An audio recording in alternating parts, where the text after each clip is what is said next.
Kita ke berita terakhir, Tribuners. Bek tangguh Kalesang FC lolos EPA U16 Rans Nusantara.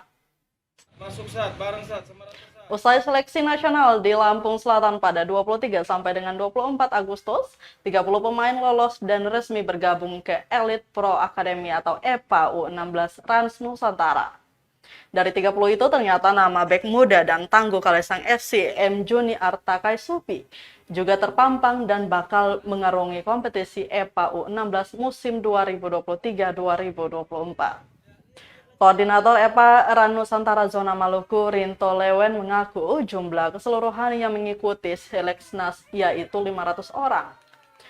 Luar biasanya, ada 2 perwakilan Maluku yang dinyatakan lolos tahap training camp atau TC di Yogyakarta, yakni Artakai Supi, asal SMA Negeri 11 Ambon, dan Angki Batumiau.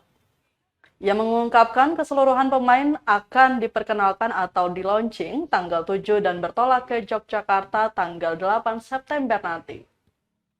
Kata dia, sebelum berkompetisi usia muda garapan PSSI, mereka akan tryout ke Jepang dan Thailand untuk uji coba. Dihimpun sejumlah 1.800 orang yang seleksi di seluruh zona. Dari Maluku, 6 orang lolos seleksi nasional, namun hanya 5 yang berangkat.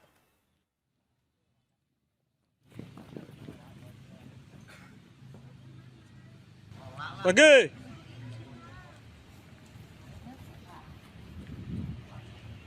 Kasih sa. Balik.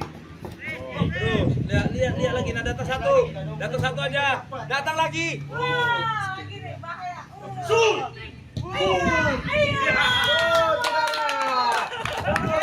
Masuk saat, bareng saat, sama rata saat. Itu saat kan.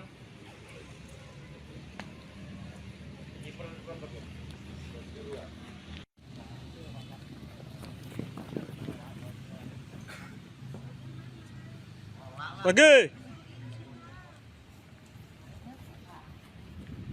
Terima kasih sudah nonton. Jangan lupa like, subscribe, dan share ya.